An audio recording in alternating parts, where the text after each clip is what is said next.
உங்களுக்கு உண்மைன்னு தோன்றது எது? ஆப்ஷன் ஏ, எனக்கு இங்கிலீஷ் புரியும் ஆனா பேசும்போது ஸ்ட்ரகிள் ஆகுது. ஆப்ஷன் பி, நான் இங்கிலீஷ் பேசும்போது தமிழ் மிக்ஸ் பண்ணி பேசிடுவேன். இந்த ரெண்டு ஆப்ஷன்ல உங்க ஆப்ஷன் ஏவா இருந்தா கமெண்ட்ல ஏன்னு டைப் பண்ணுங்க, பியா இருந்தா கமெண்ட்ல பின்னு டைப் பண்ணுங்க. Imagine this. You're in a meeting, a restaurant, or you're going to talk with a stranger. Suddenly your mind goes blank. You want to speak in English, but Tamil words started popping in your head. Sound familiar? உங்களுக்கு எப்பவுமே நடக்கிற மாதிரி தோணுதா? இப்போ நான் உங்களுக்கு என்ன சொல்ல போறேன்னா, just few daysல 100% நீங்க இங்கிலீஷ் பேசலாம் without using Tamil. No grammar rules, no confusion, just simple and fun methods. நீங்க இங்கிலீஷ்ல பேச ட்ரை பண்ணுவீங்க, பட் தமிழ் உள்ள வந்துடும். நீங்க சொல்ல வந்த விஷயத்த ஆக்சுவலி நான் சொல்ல வந்தது இப்படின்னு சொல்லிட்டு முடிச்சிருவீங்க இல்லையா? இந்த மாதிரி ப்ராப்ளம்ஸ் நீங்க ஃபேஸ் பண்ணாம இருக்கா, இந்த வீடியோவை ஸ்கிப் பண்ணாம ஃபுல்லா பாருங்க. நீங்க எப்படியெல்லாம் இங்கிலீஷ் வந்து ஃபன் வேல ப்ராக்டிஸ் பண்ணலான்னு சொல்லிட்டு இந்த வீடியோல சொல்லியிருக்கேன். ஸ்போக்கன் இங்கிலீஷ் ரிலேட்டடான வீடியோஸ்க்கு என் சேனலை சப்ஸ்கிரைப் பண்ணிக்கோங்க, பக்கத்துல இருக்க பெல் ஐக்கானையும் கிளிக் பண்ணிக்கோங்க. அப்பதான் நீங்க நான் போடுற எல்லா வீடியோஸையும் மிஸ் பண்ணாம பார்க்க முடியும். என்னோட ப்ரீவியஸ் வீடியோவோட லிங்க் வந்து கமெண்ட்ல பின் பண்ணிருக்கேன், அதையும் செக் பண்ணி பாருங்க. உங்களுக்கும் இங்கிலீஷ் கத்துக்கணுமா? அப்போ இந்த மெயில் ஐடிக்கு மெயில் பண்ணுங்க, நான் உங்களுக்கு டீச் பண்றேன். First one, think in English. Think about your morning routine, but describe it only in English. Usually when we wake up, we will think in Tamil. இன்னைக்கு என்ன பிரேக்ஃபாஸ்ட் பண்ணலாம், ஒர்க் போகணும், coffee குடிக்கணும், இந்த மாதிரி நிறைய விஷயங்கள் நம்ம தமிழ்ல தான் திங்க் பண்ணுவோம் இல்லையா? பட் இதே மாதிரி தமிழ்ல திங்க் பண்றத ஸ்டாப் பண்ணிட்டு உங்க பிரெயினை இங்கிலீஷ்ல திங்க் பண்ண ட்ரெயின் பண்ணுங்க. ஃபார் எக்ஸாம்பிள், எந்த மாதிரினா, I wake up at 6 a.m. I brush my teeth. I drink coffee. I get ready for work. இந்த மாதிரி நீங்க வந்து திங்க் பண்ணலாம். இந்த சென்டென்சஸ் வந்து ரொம்ப சிம்பிளான சென்டென்சஸ், நீங்க வந்து தமிழ்ல டிரான்ஸ்லேட் பண்ண தேவையில்லை. Practice like this every day. While you are eating, you say, I'm eating my breakfast. While walking, you say, I'm going to the shop. While writing, you can say, I'm writing an email. In this topic, you have to follow the strict rule, that is, no Tamil in your thoughts and no Tamil in your speech. நீங்க இந்த மெத்தட்ல இந்த ரூல்ஸை நீங்க ஸ்ட்ரிக்டா follow பண்ணணும். Number 2, broken English. Mostly people hesitate to speak English because of the reason they will commit so many mistakes. இல்லையா? English பேசும்போது மிஸ்டேக்ஸ் வந்துரும் அப்படிங்கிறதுக்காகவே நிறைய பேர் இங்கிலீஷ் பேசவே மாட்டாங்க.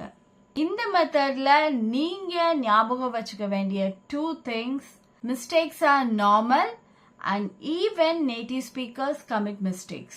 Number 2, fluency is more important than the perfect grammar. இத ரெண்டு மட்டும் நீங்க மைண்ட்ல வச்சுக்கிட்டீங்கன்னா நீங்க இங்கிலீஷ் பேச தயங்கவே மாட்டீங்க. இங்க வந்து நீங்க எப்படியெல்லாம் பிராக்டிஸ் பண்ணலாம்னா, you can choose any of the objects, அதை பத்தி ஒரு 5 சென்டென்ஸ் பேசுங்க. So it's enough for practising. If you practise like this, you will learn English very quickly. Number 3, I'm going to say you 3 rules to speak in English. Rule number 1, replace your Tamil word. நம்மள நிறைய பேர் பேசும்போது fillers use பண்ணுவோம். Fillersனா என்ன தெரியுமா? இதுதான். Actually அது என்ன சொல்லணும்? I'm waiting ஆனா பஸ் வரல. இதெல்லாம் தான் fillers. Today onwards fillers use பண்ணாம force yourself to talk only in English. Examples எந்த மாதிரி நீங்க யூஸ் பண்ணலாம்னா, என்ன பண்ற? அத what are you doing? இப்படி கேட்கலாம். பதட்டம் ஆகுது. I'm feeling nervous. இந்த மாதிரி சொல்லலாம். நான் பஸ்ல இருக்கேன். I'm in the bus. இந்த மாதிரி சொல்லலாம். So நீங்க டோட்டலா தமிழ் வேர்ட்ஸ் அவாய்ட் பண்ணிட்டு try to speak in English.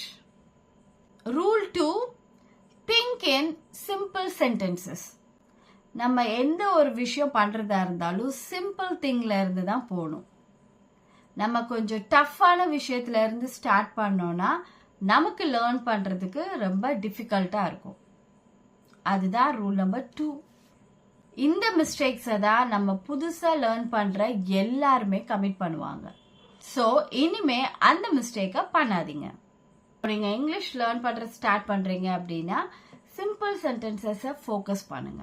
Complicated சென்டென்சஸை அவாய்ட் பண்ணிருங்க. எக்ஸாம்பிள் எப்படி ஸ்டார்ட் பண்ணலாம்னா, ஆஃபீஸ் சிம்பிள் அண்டர்ஸ்டாண்டபிளா இருக்கு இல்லையா? Next, I go to office every day. Better sentence இது. I leave for my office at 9 a.m. every day.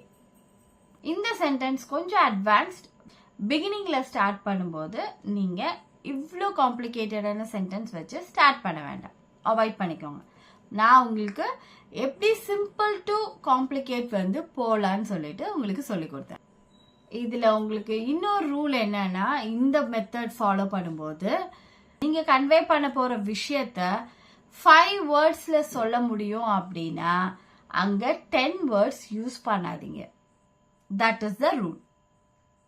Next, third rule, speak slow but speak. நிறைய பேர் நினைப்பாங்க நம்ம ஃபாஸ்டா பேசணும்னா நமக்கு ஃப்ளூயன்சி வரும்னு சொல்லிட்டு. But it's wrong. நமக்கு ஸ்பீடும் அக்யூரசியும் அந்த அளவுக்கு இம்பார்ட்டன்ட் இல்லை.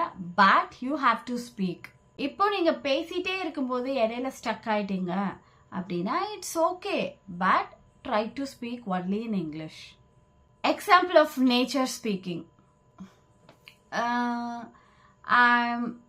ஐ திங்க், ஆஃபீஸ், இப்படியெல்லாம் பேசினா கன்ஃபியூஸ் ஆயிடும். ஸோ நீங்க கன்வே பண்ற சென்டென்ஸ், நீங்க கன்வே பண்ற விஷயம் மற்றவங்களுக்கு போகாது. So instead of this, I go to the office. இந்த சென்டென்ஸ் இப்படி சொன்னீங்கன்னா இட்ஸ் கிளியர் அண்ட் கான்ஃபிடென்ட். இப்போ இந்த வீடியோல நீங்க ஜஸ்ட் ஃபியூ டேஸ்ல 100% எப்படி நீங்க தமிழ் வேர்ட்ஸ் யூஸ் பண்ணாம இங்கிலீஷ் லேர்ன் பண்ணலாம்னு சொல்லியிருக்கேன். நான் சொன்ன மெத்தட்ஸ் எல்லாம் நீங்களும் ப்ராக்டிஸ் பண்ணி பாருங்க. இந்த வீடியோ உங்களுக்கு யூஸ்ஃபுல்லா இருந்துச்சுன்னா லைக் பண்ணிட்டு இந்த மாதிரி இங்கிலீஷ் லேர்ன் பண்ணணும்னு நினைக்கிற உங்க ஃப்ரெண்ட்ஸுக்கும் ஷேர் பண்ணுங்க. என்னோட ப்ரீவியஸ் வீடியோவோட லிங்க் கமெண்ட்ல பின் பண்ணிருக்கேன், அதையும் செக் பண்ணி பாருங்க. See you in the next video.